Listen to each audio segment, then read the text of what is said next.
ক্ষমতা দেখিয়ে, দাপট দেখিয়ে 1 মিনিট বেঁচে থাকবেন না। ফেরাউন ডুবে গেছে 1500 বছর পরে হলেও আপনাদের নেত্রীর বয়স ছিল 45 মিনিট। হুঁশ হয় না কেন? বিবেচনা হয় না কেন? দলীয় দাপট কেন? ক্ষমতা কেন? ক্ষমতার পাতা ছিঁড়ে দিবেন। প্রতিশোধ নেই দুনিয়াতে। 3টে কাজ করবেন কর্ম হিসাবে, 4টে। 1, 5 ওয়াক্ত সালাত। 2, হালাল রুজি। 3, কোরআন তেলাওয়াত। 4, দোকানে বসে আড্ডা পিটা হারাম। এইটা হারাম কেন? রাত 10টায় ঘুমিয়ে যেতে হবে যে কোনো মূল্যে। বাড়িতে প্রেসিডেন্ট আইয়ুবের কারফিউ জারি থাকবে। কারফিউ জারি আছে বাড়িতে। রাত 10টার মধ্যে ঘুমিয়ে যেতে হবে। পড়াশোনা করছে যারা তারা ব্যতীত। না ঘুমালে তোর দাঁত খুলে দেবো, আমি তোর বাপ বলছি। 10টাতে ঘুমাতেই হবে। কেন? একরাহুল কালাম বাদাল ইশায়ে। আল্লাহর নবী এশার সালাতের পরে কথা বলা ঘৃণা করতেন। একরাহুল নাওম কাবলা ইশায়ে। আল্লাহর নবী এশার সালাতের পূর্বে ঘুমিয়ে যাওয়া ঘৃণা করতেন। মনে রাখতে হবে ছেলে তোমাকে। এশার সালাতের পরে কথা বলা ঘৃণিত কাজ। এশার সালাতের পূর্বে ঘুমিয়ে যাওয়া ঘৃণিত কাজ। 10টার মধ্যে 10:30টার মধ্যে ঘুমাতে হবে যে কোনো মূল্যে। 3টায় উঠো, তাহলে কয় ঘন্টা ঘুম হলো? 10টায় ঘুমিয়েছো, 3টায় উঠেছো, কয় ঘন্টা? 5 ঘন্টা। 4টায় উঠেছো, কয় ঘন্টা? কেন তোমার উঠবা তুমি? তোমার সাথে কথা বলার জন্য আল্লাহ তাআলা 7ম আকাশ থেকে 1ম আকাশে নেমে এসেছেন। তুমি কোন শরমে ঘুমিয়ে থাকো? শুধুমাত্র আপনার সাথে কথা বলার জন্য আল্লাহ 7ম আকাশ থেকে 1ম আকাশে নেমে এসেছেন। এনজুল রব্বুনা তাআলা ইলা সামাই দুনিয়া হিনা ইয়াবকা সুলুসুল লাইল আখিরা। রাতের 3 ভাগের 2 ভাগ পার হয়ে গেলে আল্লাহ 7ম আকাশ থেকে 1ম আকাশে নেমে আসেন। নেমে এসে বলেন, মায়াদুনি ফাস্তাজিবা লাহু, কে আমাকে ডাকে আমি তার ডাকে সাড়া দিব। মায়াসুরিন ফাউতিয়াহু, কে আমার কাছে কিছু চাই, যে যা চাই তাকে আমি তাই দিয়ে দিব। মায়াস্তাগফিরনি ফাগফিরা লাহু, কে আমার কাছে ক্ষমা ভিক্ষা চায় আমি তাকে ক্ষমা করে দিব। তুমি একটু রাত 3টায় 4টায় উঠে সুন্দর করে ওযু করে 2 রাকাত সালাত আদায় করে হাতটা উঠে তুমি বলো না একটু যে নাটোরে আমাকে 5 শতক জমির ব্যবস্থা করে দাও। আরে নাটোরে বলবে কেন? ঢাকায় বলো। ওর কি রহমতের অভাব আছে? তুমি একটা ভ্যান চাও না, তুমি কিছু জমি চাও না, তুমি একটা ছেলে চাও না। আল্লাহর নবী বলছেন যে সারা পৃথিবীর মানুষ একসাথে, হিন্দু, মুসলমান, বৌদ্ধ, খ্রিস্টান, সবাই যদি নিজ নিজ প্রয়োজন চায়, একসাথে চায়, যে যা চাচ্ছে আল্লাহ যদি তাকে তাই দিয়ে দেন, তো আল্লাহর কাছে যত আছে তত হতে কমবে না। একটা সুই সাগরে ডুবিয়ে উঠিয়ে দেখবেন কতটুকু পানি লেগে আছে। সুয়ে যতটুকু পানি লেগে আছে এতটুকু আল্লাহর কাছে অর্থ সম্পদ কমবে না। তো আপনার বলতে সমস্যা কোথায়? তারপরে হিসেব আমি তো মোবাইলই বন্ধ করেছি রাত 2টায়,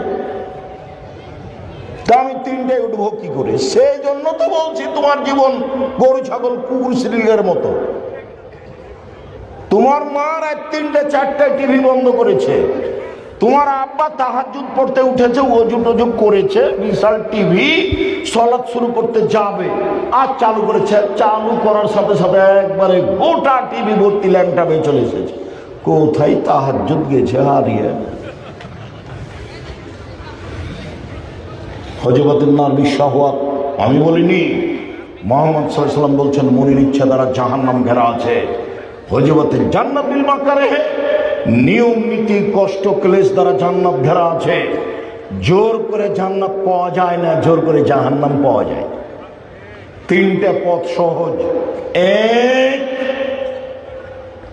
সচ্ছল অসচ্ছল অবস্থায় দান করুন, জান্নাত হবে। 2, অল কাযিমিনাল গায়জ, রাগ দমন করবেন, বউকে মারবেন না, গালি দিবেন না, পাড়া প্রতিবেশীর সাথে কোনো রাগ নেই, দল সংগঠন করে এইভাবে মারামারি করবেন না। কতদিন বললাম যে ওরা দুইজন বোন খুব একজন আরেকজনকে ভালোবাসে, দেখতে শুনতে সুন্দরী, ভদ্র, নম্বর মাস্টার ডিগ্রি পাস করেছে। এক বোনের বিবাহ হয়েছে আওয়ামী লীগ লোকের সাথে, আর এক বোনের বিবাহ হয়েছে বিএনপি লোকের সাথে। তারা এখন আর কথা বলে না। তো তুমি মানুষের বাড়িতে কাজ করে খাও, এখানে এলে কেন? তোমার শরম হয় না কেন? তুমি দোকানে বসে আড্ডা পিঠো কেন? আড্ডা পিঠা চিরদিনের জন্য হারাম। দল সংগঠন করে কাউকে ছোট করার চেষ্টা করিও না। ও বিপদে পড়লে তুমি খুশি হবা। শোনো, আমার চোখের সামনে এক দলের লোক বিপদে পড়েছে, তো আর এক দলের লোক গরু জবে করলো, গরু জবে করলো আমার চোখের সামনে। দুই ভাই ঝগড়া লেগেছে বাপ মরার পরে। তো ঝগড়া লেগে এক ভাই বলছে, থাম রে থাম, আমি তো এখান থেকে চলে যাব, আমার ভাগটাই এমন লোকের কাছে দিব না যে তোকে গুতাইতে পারে। এরা দুই ভাই দুই দল করে, আবার মারামারি করে ঢেঁকি কেটে ভাগ করে নিয়েছে। এই ঢেঁকি কেটে ভাগ করে নিয়েছে, এটা আমার চোখের সামনেকার ঘটনা। এক ভ্রান্ত হুজুর, এটা আমার আশঙ্কা, হুজুর ধর্ম বিচার হবে। দুই, এমামুল চায়ের স্বৈরাচারী, স্বেচ্ছাচারী, অহংকারী, বদমেজাজি, বিশ্বাসঘাতক নেতা হবে, এটা আমার আশঙ্কা। তিন, হাওর মুত্তাবা, মানুষ মন মতো চলবে, মনে যেটা বলবে সেটাই করবে। মনে বলছে দাড়ি চেঁচে দে, দাড়ি চেঁচে দিয়েছে। মনে বলছে দাড়ি এক মুষ্টি, তো তাই রেখেছে। মনে বলছে মাথার চতুর্দিক চুল চেঁচে দাও, উপরটা রাখো খ্রিস্টানের ওই খেলোয়াড়ের মতো করে, তো করছে। মনে বলছে স্কিন পায়জামা পর মহিলা মানুষ হলে কি হবে। আবার বলছি যে মনে বলছে যে এমন পায়জামা পর আর একজন যেন ঢুকে যায়। তোমার বাপ দেখে না, এই ছেলে তোমার বাপ দেখে না, ওর বাপ নাই, ওই মেয়ের বাপ নাই। এই চলো দেখি, বাপের ক্ষমতা দেখিয়েছি তোমাকে, মায়ের ক্ষমতা দেখে আলোচনায় যাই। মা কাকে বলে? 1 মিনিট। জাবের বলছেন, যুদ্ধ করে আসছিলাম আমরা, আল্লাহ নবী বললেন মদিনায় ঢুকতে হবে না, এখানে বসি, তারপরে আমরা মদিনায় যাব। জাবের বললেন, আল্লাহ নবী আমি নতুন বিবাহ করেছি, আমাকে বাড়ি যেতে অনুমতি দেন। তখন আল্লাহ রাসূল অন্য কথা বলতে লাগলেন, ও তুমি নতুন বিবাহ করেছ, তো কুমারী মেয়ে বিবাহ করেছ না তালাক প্রাপ্ত মেয়ে বিবাহ করেছ? তখন জাবের বলছেন, আমি তালাক প্রাপ্ত মেয়ে বিবাহ করেছি, ওর বিবাহ হয়েছিল, ওর স্বামী তাকে ছেড়ে দিয়েছে, আমি তাকে বিবাহ করেছি। তখন আল্লাহ নবী বলছেন, কুমারী মেয়ে কেন বিবাহ করলে না? তুমি তার সাথে খেলতে, ও তোমার সাথে খেলতো। কুমারী মেয়ে কেন বিবাহ করলে না? তুমি তার সাথে খেলতে, ও তোমার সাথে খেলতো। আল্লাহ নবী তো এই পর্যন্ত বললেন।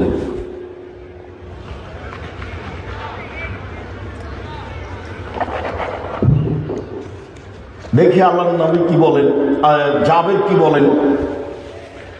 আল্লাহ নবী, আমার আব্বা ওহুদের যুদ্ধে শহীদ হয়েছে, 9 জন মেয়ে রেখে, 9 জন আমার বোন আছে। আল্লাহ নবী শুনেন, আমার আব্বা ওহুদের যুদ্ধে শহীদ হয়েছে 9 জন মেয়ে রেখে। আক্রাহ আন আতাজাওয়াজা মিসলাহুন্না, তাদের মতো কম বয়সের মেয়েকে বিবাহ করতে পছন্দ করিনি 4টা কারণে। আমার বোনদের মতো কম বয়সের, কম বুদ্ধির মেয়েকে বিবাহ করা পছন্দ করিনি 4টা কারণে। 1, লিতুআল্লিমাহুন্না, আমার স্ত্রী যেন আমার বোনদেরকে বিদ্যা শিখাতে পারে। মা মেয়েকে কি শিখাবে? বিদ্যা। 2, ওয়ালিতুআদ্দিবাহুন্না, আমার স্ত্রী যেন আমার বোনদেরকে শিষ্টাচার শিখাতে পারে। শিষ্টাচার কি জিনিস? শিষ্টাচার হলো ঘোড়ার ডিম। কে শিষ্টাচার জানে? শিষ্টাচার কাকে বলে? মুরব্বীকে আমি আর জিজ্ঞাসা করলে তো শরম হবে। তুমি বলিও তোমার আব্বাকে, আব্বা শিষ্টাচার কি জিনিস আব্বু? একটু আসছি। 3 অলে তুরাজ্জানা আলাইহিন্না, আমার স্ত্রী যেন আমার বোনদের মাথার চুল চিরুনি করে সাজগোজ করে পরিপাটি করে রাখতে পারে। 4 অলে তাকুমা আলাইহিন্না, আমার স্ত্রী যেন আমার বোনদেরকে পাহারা দিতে পারে। এবার শোনো, তোমার মায়ের কাছে আসলাম। এই ছেলে শোনো, তোমার বোনকে বিদ্যা শিখাবে কে? মা। তোমার বোনকে শিষ্টাচার শিখাবে কে? মা। তোমার বোনকে পরিপাটি করে সাজগোজ করে চিরুনি করে সুন্দর করে রাখবে কে? মা। তোমার বোনকে পাহারা দিবে কে? মা। হাদিস বুখারী মুসলিম। বিদ্যা তো যা হয়েছে হয়েছে, যেটা করেছো করেইছো। তো শিষ্টাচার, তুমি বলো তোমার বোনের নখটা বড় আছে, এখন দেখবে না বাড়িতে দেখেছো তোমার বোনের নখটা বড় আছে, নখে কি দেওয়া আছে? Nail polish. তোমার চোখে পড়েছে কিনা আজকে? তাহলে বাড়িতে গিয়ে দেখিও। এখন বলো যেটা আমার মা, বলো দেখি। ওটা তোমার খালা। ঠিক বলেছে।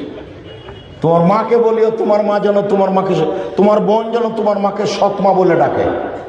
সেদিনও তাই দেখাচ্ছিলাম সৎ মা কাকে বলে। 2টা মেয়ে, একটা হলো নিজের, একটা সৎ মেয়ে। তোর মা বলেছে ওখানে বসে থাক, আমি একটু আসছি, এইদিকে বসে আছে। তোর নিজের মেয়েটা এসেছে, তখন বলছে আসো আম্মু, আসো আম্মু, আসো আম্মু, কোলে নিয়েছে। কিছুক্ষণ পরে সৎ মেয়েটা আসছে, তখন তোমার মা বলছে এলা আলী কেন, এখানে আলী কেন, ওখানে তোকে বসে থাকতে বললাম, তুই আলী কেন? হলো সৎ মা। এটা হলো সৎ মা। তো এবার তুমি বলো দেখি, তোমার বোনের ভুরু তুলে চিকন করা আছে, এটা তোমার মা না তোমার সৎ মা? ও খালেদা, একটু বলো না, তুমি গল্প করছো কেন? গল্প করছো কেন? শরম হয় না কেন? হায়া হয় না কেন? লজ্জা হয় না কেন? ইতস্তবোধ হয় না কেন? তোমার মাকে খালা বলে ডাকো, তোমার মাকে সৎ মা বলে ডাকো। তোমার মা তোমাকে কবর দিয়েছে, কথাই ঠিক। আমি মুসলিম, চিররণবীর মরণকে করি না ভয়। আমার নিজস্ব স্বভাব আছে, আমি মুসলিম।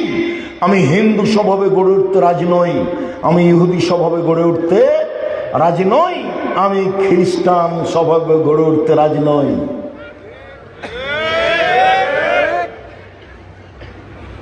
তোমার মাথায় চুল ছোট কেন খালেদা? তোমার মাথায় চুল ছোট কেন? বলো, তোমার মাকে এখন খালা বলবে না কি বলবে, না ফুবু বলবে? বলো। মা তো বলতে পারবো না। মা মানে মা মানে 1 বিদ্যে, 2 শিষ্টাচার, 3 সাজগোজ, 4 পাহারা। কোথায় ছিল এত বড়? দাঁত খুলে দেবো একবার। সলাৎ হয়েছে? দেরি করছেন কোথায়? আজকে ক্লাস থেকে, স্কুল থেকে আসতে দেরি হলো কেন? কালকে 3:05 এসেছিল, আজকে 3:30 কেন? অক্ষরে অক্ষরে খোঁজ নিতে হবে। তোমার মা পাহারাদার, তোমার মা তোমার পাহারাদার, তোমার মা তোমার বোনের পাহারাদার, আমি বলিনি। আর তোমার বাপ, বাপ তো কাকে বলে দেখালাম? কাকে বলে, কাকে দেখালাম বলো তো? আবু বকর সিদ্দিক রাদিয়াল্লাহু আনহু। কি দিয়ে বুঝাই আমি? তোমার মাথার চুল উপরে আছে, চতুর্দিক চাঁচা আছে। তোমার গায়ে একটা গেঞ্জি আছে, তাতে পিছনে 10 লেখা আছে। দেখতে দেখতে নামাজ শেষ। কোনটা বলি আমি? শিষ্টাচার না তোমার বাপ বুঝলো তো, না তোমার মা বুঝলো, না শিষ্টাচারের দাম দিল। আল্লাহর নবীর মুখের ভাষা, বুখারী মুসলিমের হাদিস। আম গাছে জাম ধরতে পারে, ধরে না। অমাবস্যার রাতে চাঁদ উঠতে পারে, উঠে না। সুঁয়ের ছিদ্র দিয়ে লাঙ্গলের ফাল ঢুকতে পারে, ঢোকে না। সুঁয়ের ছিদ্র দিয়ে লাঙ্গলের ফাল ঢুকে যেতে পারে, আম গাছে জাম ধরে যেতে পারে, অমাবস্যার রাতে চাঁদ উঠে যেতে পারে, এইগুলো ঘটে যেতে পারে। আমি যা বললাম এতে সন্দেহ আছে বলে কিয়ামত পর্যন্ত চেষ্টা করলে সরিষা ঢোকানো যাবে না। যা বলছি তাই থাকবে। বলো দেখি, তোমার বোন স্কিন পায়জামা পরে এখন বসে আছে, এখন বসে আছে তোমার বোন। তোমার বোন আর একটা পায়জামা পরে আছে, এরকম আর একজন ঢুকবে। তোমার বোনের চুলের সামনে থেকে মাথার চুল ছোট করা আছে, সময়ে সময়ে খোপা ওপরে বাঁধে। এটা হলো ধামাওয়ালিরা, ওই যে এরা যারা ভাইজন, ওই যে সাপড়িয়া যারা, ওরা কারা? বাইদেনি। তোমার বোনের মাথা উপরে চুল বাঁধা আছে, একটা লম্বা কলম ঢোকানো আছে, বাইদেনি। খারাপ লাগে কেন? তোমার বাপ বসে আছে নাকি? দেখো মুখখান দেখো তোমার বাপের। কষ্ট দিতে আসেনি। মোহাম্মদ সাল্লাল্লাহু আলাইহি সাল্লামের শিষ্টাচার তোমার আমার প্রয়োজন কিনা? আব্দুল্লাহ ইবনে উমর বলেন, রাসূল সাল্লাল্লাহু আলাইহি সাল্লাম বলেছেন, পৃথিবীর মানুষ শুনে রেখো, তোমরা প্রত্যেকেই নিজ নিজ নিজের দায়িত্বশীল। জীবনে যা করছো সব বুঝিয়ে দিতে হবে, অক্ষরে অক্ষরে সাবধান। দোকানে বসে আড্ডা পিটো না। আমার তিনটা কথা শোনো পৃথিবীর মানুষ। এক, মুখখান বন্ধ রেখো, মুখ খুলিও না। দুই, বাড়িতে থাকো, বাইরে যায় না, দোকানপাটে নয়। তিন, পাপের জন্য কাঁদো, জান্নাত হবে। পাপের জন্য কাঁদো, জান্নাত হবে। গাভীর বান থেকে চাপ দিয়ে দুধ বের করে ভিতরে ঢোকানো যায় না, যেমন আল্লাহর ভয়ে কাঁদে যে সে জাহান্নামে যাবে না, তেমন। এক, মুখ বন্ধ রেখো, ক্ষমতা দেখায়ও না, দোকানপাটে বসিও না। দোকানে যাব, আসসালামু আলাইকুম মোহাম্মদ, তোমার কাছে লবণ আছে? জি আছে, 1 কেজি লবণ দাও। মোহাম্মদ, তোমার কাছে মরিচ আছে? আছে, 200 মরিচ দাও। দাম দেওয়া হয়েছে, আসসালামু আলাইকুম। এই পর্যন্ত দোকানের সময়, এই পর্যন্ত দোকানের সময়। 12টা 1টা পর্যন্ত কিভাবে থাকেন? নিজেকে মানুষ মনে করবেন। প্রত্যেক মানুষ দায়িত্বশীল, দায়িত্ব সম্পর্কে জবাব দিতে হবে।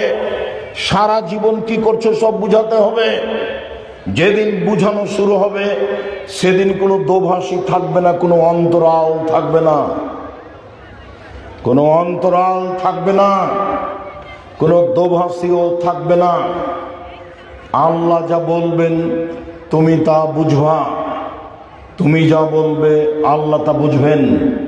ডান দিকে দেখলে সব কর্ম দেখা যাবে জীবনের, বাম দিকে দেখলে সব কর্ম দেখা যাবে জীবনের, সামনে দেখলে দেখা যাবে জাহান্নাম। তখন আল্লাহর নবী বললেন, পৃথিবীর মানুষ, খেজুরের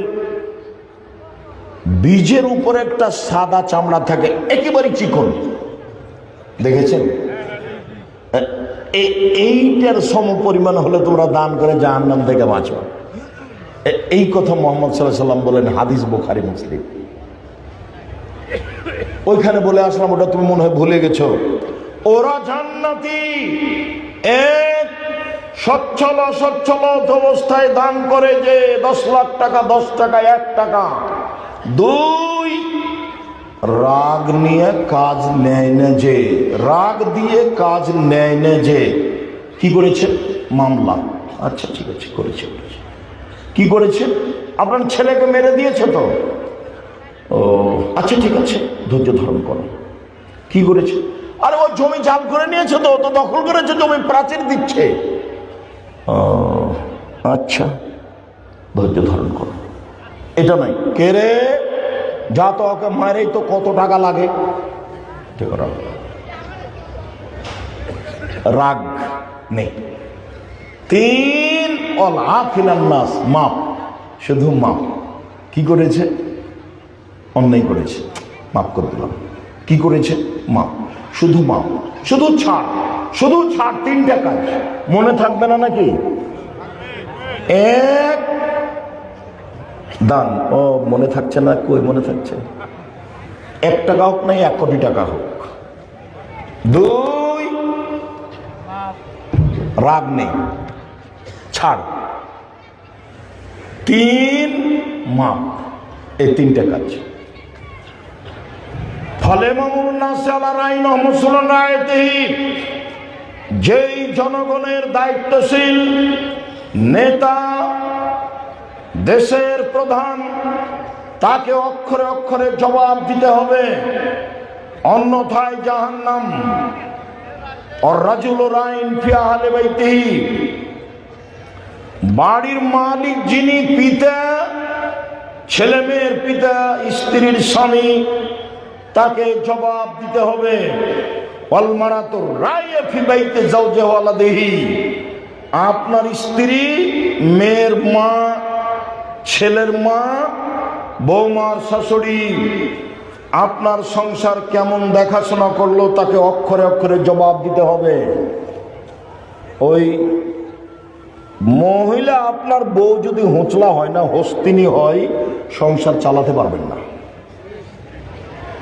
আপনার বউ যদি হস্তিনী হয়, যা টাকা পয়সা দিয়ে ওর ভাইয়ের বাড়ি পাঠিয়ে দিয়েছে, তাহলে সংসার চলবে না। আর তুমি যদি বোকা হও, অ্যাকাউন্ট খুলেছে বইয়ের নামে, ছি ছি ছি ছি ছি ছি, এই কাজ কেউ করে? অ্যাকাউন্ট মায়ের নামে খুলো। আব্দুর রাজ্জাক সাহেব, ঘুম থেকে উঠে দেখি সবচেয়ে খারাপ মানুষ আমার মা। আরে হোক তোমার মা সবচেয়ে খারাপ, মাটির ওপরে তোমার মা সবচেয়ে খারাপ, এরপরেও অ্যাকাউন্ট তোমার মার নামেই খুলতে হবে, তোমার বাপের নামেই খুলতে হবে, বইয়ের নামে খুলিও না। দেখো, আমি যখন লন্ডনে, সৌদি আরব, কুয়েত, কাতার, বাহরাইন যাই না, তখন আমি বলি, দেখো তোমরা বইয়ের নামে অ্যাকাউন্ট খুলিও না, কয়দিন পরে বউ টাকা নিয়ে পালাইবে, ওর বন্ধু বান্ধব বেড়ে যাবে, এই কাজ করো না। আর কতদিন দেখিয়েছি, বউটা কোথায় রাখবা বলেছি, কোথায় রাখবা? হ্যাঁ, মায়ের কাছে, শাশুড়ির কাছে না, মায়ের কাছে। কেন? শাশুড়ির কাছে যদি বউ রাখো, তো দেখে যদি তোমার বউ কারোর সাথে কথা বলছে, তখন তোমার শাশুড়ি এভাবে বলবে, এই কারোর সাথে কথা বলিস না, কথা বলা বল, কথা বলা ঠিক হয় না বেটা, কারোর সাথে কথা বলিস না মা, কারোর সাথে কথা বলিস না, বলো শাশুড়ি। আর তোমার মা যদি দেখে কারোর সাথে কথা বলছে, তাহলে তাহলে কি করা যায়? এ বউ রাখা যাবে? একবার বেটার সাথে বলে, একবার স্বামীর সাথে বলে, কি করা যায়? এ বউ তো খারাপ। এখন তোমার মায়ের মাথায় ব্যথা উঠেছে, এটা মা আর ওটা শাশুড়ি।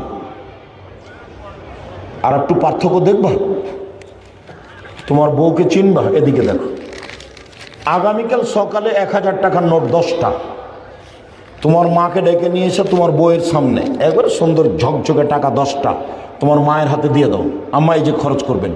তোমার বউ তো এখানেই থাকবে, তোমার বউয়ের মুখখানার দিকে দেখো, দেখো কেমন বউ পরীক্ষা করবা বেটা। তোমার বউ তো মনে করছে যে তুমি ধপ করে পড়ে গেছো তোমার বউয়ের কোলে, আসলেই কি তাই? তোমার মা পেশাব, পায়খানা, আদর, যত্ন, গোসল, কত কি, কাপড় চোপড় সাফ করে দেওয়া, স্কুলে পাঠানো, কত হয়রানি, কত রান্না বান্না, কত পথ অতিক্রম করে এসেছে। তোমার বয়স এখন 30। এখন তোমার বয়সে বলছে তোমার মা কিন্তু খারাপ, তোমার মা আমাকে গালি দেয়, তোমার মা এই করে সেই করে, তুমি যদি আমাকে দূরে না রাখো, ভাড়া বাড়িতে ঢাকা নিয়ে যাও, তোমার সাথে আমি সংসার করব না। মনে হচ্ছে যে একটা আস্ত জমিদারের মেয়ে। তো কিছু না, ভুলেও কোনোদিন বইয়ের নামে কিছু করো না। দিনী বোন, আপনাকে আমি খাটো করতে চাইনি, এ দিয়ে আপনাকে খাটো করতে চাইনি। কেন? আপনার ননদও তো আর একজনের বাড়িতে গেছে, তো সব তো সমান সমান আছে। আমি আপনার শাশুড়ির ব্যাপারে বলেছি যে আপা, আপনি সারাদিন বৌমাকে খালি মা বলবেন, খালেদা মা ঘরটা ঝাড়ু দাও তো মা, খালেদা আম্মু একটু ওই পানি 1 গ্লাস নিয়ে আসো তো আম্মু। সবসময় মা বলে যেন তোমার মা, সবসময় মা বলবে। সারাদিনে 100 বার মা বলুক তো তোমার মা, তারপর দেখি বউ কি করে। এইখান থেকে শুরু হোক। তোমার আম্মা যদি সবসময় মন খারাপ করে, খেষ্টা মেষ্টা করে, তাহলে পরিবেশ একটু দুর্বল হবে, কিন্তু তুমি দুর্বল হবে না কোনো সময় না। সাবধান, একদিন তুমি ছিলে তোমার মায়ের কোলে, এখন তোমার মা তোমার কোলে। একদিন তুমি ছিলে তোমার মায়ের কোলে, এখন তোমার মা তোমার কোলে, পেশাব করাবা তুমি, কাপড় পরিবর্তন করে দিবা তুমি, মেডিকেলে নিয়ে যাবা তুমি, গোসল করিয়ে দিবা তুমি, কাঁধে করে রাখবা তুমি, ভ্যানে উঠাবা তুমি, ভ্যান থেকে নামাবা তুমি, তোমার মা যা যা প্রয়োজন আছে তাই করে যাবা, জীবন বাজি রেখে।